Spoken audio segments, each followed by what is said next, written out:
All right. Hello, community. Today is Thursday, November 16th. I just finished uploading the previous blog post video, and now here is the next one.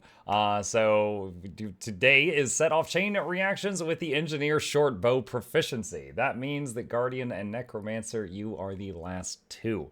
Hello, Tyrians. My name is Chun Hong Fung, and I'm a game designer on the systems teams here at ArenaNet. Expanded weapon proficiencies are coming in 2024 during the second major update for Guild Wars 2 Soto, bringing a new weapon and skills for each profession. Today we'll be taking a look at how the Shortbow stacks up for the Engineer, which will be available to all players during our expanded weapon proficiency beta event starting November 28th at 9 a.m. Pacific time. Now, before we even dive into this, when all the new weapon class combinations were announced some months ago, I think most people I knew thought that Engineer getting Shortbow was one of the weirdest sounding ones. Like these guys already have pistols and rifles. Why would they go back to a more primitive projectile weapon? So like jokingly, I would say things like, okay, well, I hope that one of their arrows is like, inflatable boxing glove arrow, like that Green Arrow uses. Like, oh, I want to punch that guy, but he's way over there. And then he's got the arrow with the big boxing glove on the end. I'm guessing this is going to have like a bunch of explosives on there. They gotta have some kind of reason why they can't just fire the projectile out of a gun. Maybe it's the gunpowder would interact poorly with whatever they're going to shoot out of these things. I don't know. I haven't watched this yet. But we've got a YouTube video here. I've opened it in another tab. We're right at the beginning. Let's see what we got.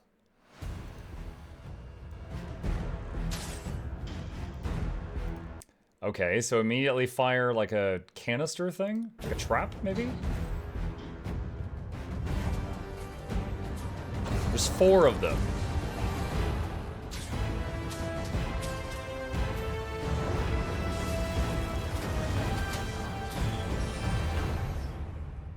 All right, I think the number one question we're all asking ourselves after we see this is, how does he aim a bow while wearing that?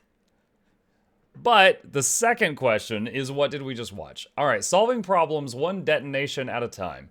The engineer has been experimenting with isolating and storing the magic used by others and infusing them into their own contraptions. This has led to the creation of essence-infused arrows, devices equipped with canisters of distilled magic that can be fired at a distant location. These arrows can then be detonated, releasing the essence within and covering the surrounding area with a magic field that affects both allies and enemies. The magic from these canisters may even combine in certain circumstances, causing their effects to be even more potent than when used by themselves. Sorry, I can't read. By wielding the Shortbow, the engineer exchanges attack power for team support, gaining a total of 4 types of essence-infused arrows that can be fired into the ground.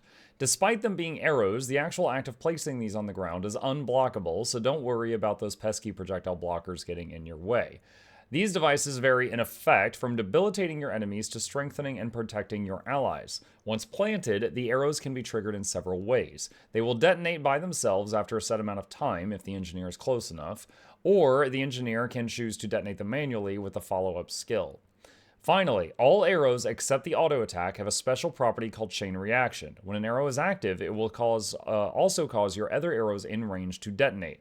When this happens, the arrow gains bonus effects depending on the initial arrow that caused the detonation. I assume that is why in the video he planted them separately so that they did not land on each other and detonate each other. As an example of how this works, let's look at the second skill in the set, Essence of Animated Sand. When it detonates, enchanted sand is spread over an area, immediately granting barrier to allies in the vicinity and crippling enemies. It's like Pocket Scourge. I think that was the yellow one. Hang on.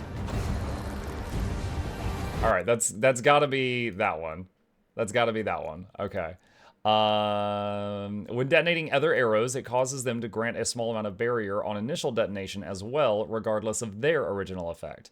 You could either layer all of the arrows in a single spot and give out large amounts of barrier in a small area, or spread them out for maximum coverage depending on the situation. Chain reaction effects are not limited to the initial detonation either. The fourth skill, Essence of Liquid Wrath, grants might to allies and vulnerability to enemies on detonation, then continues to pulse might to allies afterward. Its bonus effect slows other arrows to pulse might to allies in their effective radius, making stacking multiple arrows in the same spot an effective way to strengthen allies in a short period of time. As mentioned above, you'll be able to try out all the upcoming new weapon and profession combos during the expanded weapon proficiency beta event starting at 9 a.m. Pacific time, UTC-8 on November 28th, and ending on 10 p.m. Pacific time to December 3rd.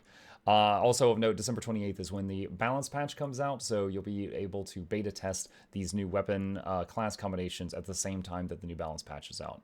Please note that since this is a beta event, there will be placeholder UI, art, and audio assets from some of the weapon skills. Be sure to tune in to the expanded weapon proficiency preview livestream November 27th at noon Pacific time to get a more in-depth look at all the new weapons. So, let's look at this again here. All right, so canister 1, 2, 3, and then there's blue. So there's yellow, which is the sandy one, blue, pink, and red. And one of them's liquid wrath. I would assume red. So is this just one thought is this is just the 2, 3, 4, 5. Like this is just, that's just the skills besides the auto. And then they're not traps. It doesn't detonate when enemies walk in. It says they detonate after a set amount of time or when you click the button again. So that means that for each of these, clicking the button again is the detonate.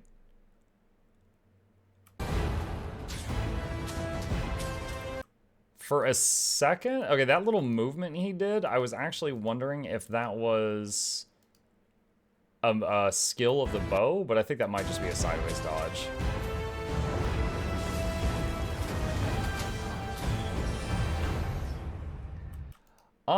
Okay, so I got a few thoughts on this. As someone who has played a lot of support mechanist and also support scrapper, here's my thoughts. Engineer can't weapon swap. Engineer and elementalist in combat still cannot weapon swap. They don't have that ability. I believe the reasoning for that is engineer has kits and elementalist has the 4 elements, so they have way more buttons than other classes do. So to keep things fair, they cannot weapon swap. So that means if you take the shortbow, you're taking nothing else. And if this is a team support option, then I'm thinking either like a quickness scrapper instead of using the hammer would use this, or a lack mech instead of using their normal weapon would use this, or a heal a lack mech or a heal scrapper would use this. Now here's the, because they can't weapon swap though, they're all in on this. So they would lose, the heal scrapper and heal mechanist usually use mechanist mace right now, which provides regen and vigor and barrier and combos. And the scrapper needs the combos to provide quickness because their quickness is provided by finishing combos. The mechanist, if they're not using the mace 2, they cannot keep vigor on their team. And they cannot keep regen on their team unless the person gets hurt and then you hit them with the bandage blast. But bandage blast is getting slightly reworked, so we'll see how that goes. But boon upkeep of most of the major boons as well as barrier will decrease by not using the mechanist mace, the direct competition for this. Also, the shield skills that go with the mace provide you with 2 additional interrupts and also 2 sources of protection, which come from a trait that basically gives your team protection when you use a shield skill. So if you use this, if it doesn't provide vigor, regen, barrier, prot, you're losing those because you cannot weapon swap. You can't have both. So, if this just provides, like there was the Elixir of Fury, if that provides like Fury, I'm guessing it'll provide like Fury and Might, I believe it said. Like Liquid Wrath, here we go. Might to allies and Vuln to enemies.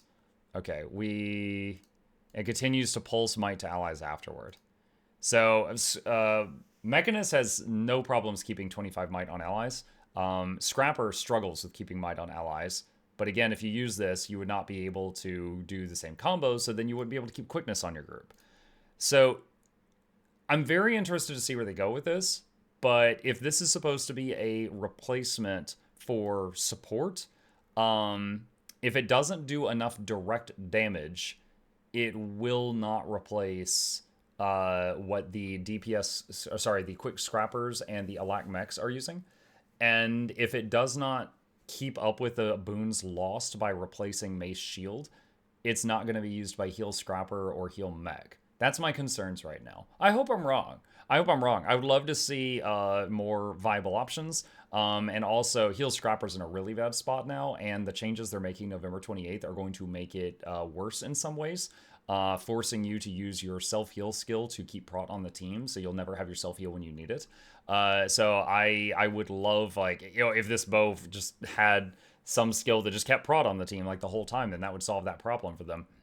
But again, then they would struggle with quickness because their quickness is generated by performing combos, and I don't see any on this bow. Unless the one has a chance of being a projectile finisher from time to time. Actually, that wouldn't even count because it has to be a leap or a blast combo. So it would. I don't see where this fits. I don't see where this fits. I would love to be wrong on this because I love my Engie. But yeah, if any of you have any thoughts on how this might work, like, I feel like this is a puzzle piece and we don't have room for it in the current builds. But if you see something that I don't, definitely let me know. That is what we know so far. And yeah, I guess that's about it. I think I've said my piece on this one. Tomorrow, I'm expecting either the Necromancer swords or the Guardian pistols. And then the other one of the two will probably have to wait over the weekend, and they'll get theirs on Monday. All right. Oh, by the way, someone recently under one of my videos said, hey, can you stop ending the videos with the farting noise? It's a raspberry.